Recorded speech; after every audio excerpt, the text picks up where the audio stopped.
Once again, Akka and her flock had to take a night fly.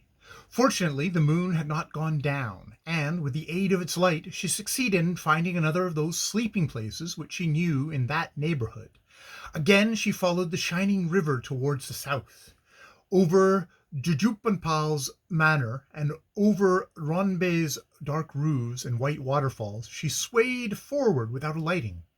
But a little south of the city, not far from the sea, lies Rnnby Health Spring, with its bathhouse and spring house, with its big hotel and summer cottages for spring's guests.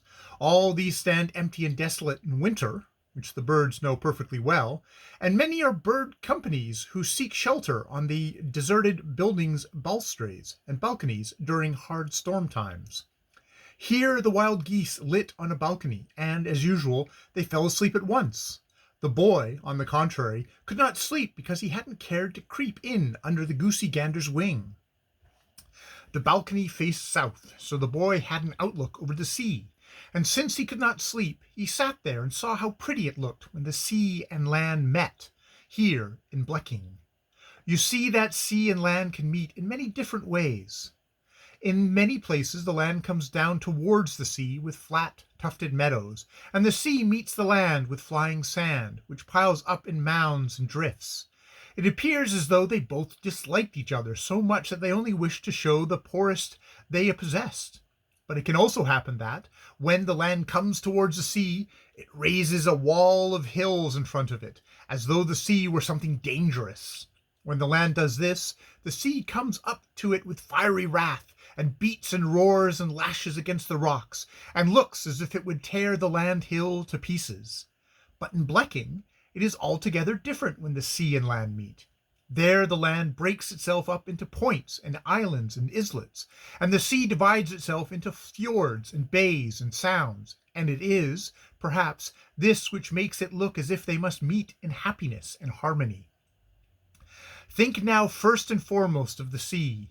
Far out it lies, desolate and empty and big, and it has nothing else to do but to roll its grey billows. When it comes towards the land, it happens across the first obstacle. This it immediately overpowers, tears away everything green, and makes it as grey as itself. Then it meets still another obstacle. This it does the same thing, and still another. Yes, the same thing happens to this also. It is stripped and plundered, as if it has fallen into robbers' hands. Then the obstacles come nearer and nearer together, and then the sea must understand that the land sends towards it her littlest children, in order to move it to pity. It also becomes more friendly the farther in it comes, rolls its waves less high, moderates its storms, lets the green things stay in cracks and crevices, separates itself into small sounds and inlets, and becomes, at last, so harmless in the land that little boats dare venture out on it. It certainly cannot recognize itself, so mild and friendly has it grown. And then think of the hillside. It lies uniform and looks the same almost everywhere.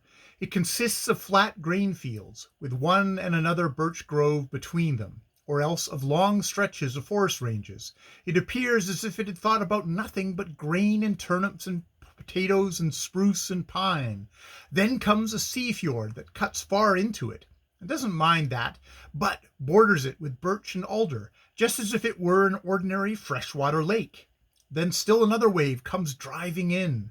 Nor does the hillside bother itself about cringing to this, but it too gets the same covering as the first one. Then the fjord begins to broaden and separate. They break up fields and woods, and then the hillside cannot help but notice them. I believe it is the sea itself that is coming, says the hillside, and then it begins to adorn itself. It wreathes itself with blossoms, travels up and down in hills, and throws islands into the sea. It no longer cares about pines and spruces, but casts them off like old everyday clothes, and parades later with big oaks and lindens and chestnuts, and with blossoming leafy bowers, and becomes as gorgeous as a manor park. And when it meets the sea, it is so changed that it doesn't know itself. All this one cannot see very well until summertime, but At any rate, the boy observed how mild and friendly nature was, and he began to feel calmer than he had been before that night. Then suddenly he heard a sharp and ugly yowl from the bathhouse park, and when he stood up he saw, in the white moonlight, a fox standing on the pavement under the balcony. For Smyre had followed the wild geese once more, but when he had found the place where they were quartered, he had understood that it was impossible to get at them in any way. Then he had not been able to keep from yowling with chagrin. When the fox yowled in this manner, old Akka, the leader goose, was awakened. Although she could see nothing, she thought she recognized the voice. "Is it you who are out tonight, Smyre?" she said. "Yes," said Smyre, "it is I, and I want to ask you what you geese think of the night that I have given you." "Do you mean to say it was you that have sent the marten and otter against us?" asked Akka. "A good turn shouldn't be denied," said Smyre. "You once played the goose game with me, now I've begun to play the fox game with you, and I'm not inclined to let up on it, so as long as a single one of you still lives, even if I have to follow you the world over. You, Smyre, ought at least to think whether it is right for you, who are weaponed with both teeth and claws, to hound us in this way, we who are without defense," said Akka. Smyre thought that Akka sounded scared, and he said quickly, "If you, Akka, will take that Thumbletot, who has so often opposed me, and throw him down to me, I'll promise to make peace with you. Then I'll never more pursue you or any of yours." "I'm not going to give you Thumbletot," said Akka. "From the youngest of us to the oldest, we would willingly give our lives for his sake."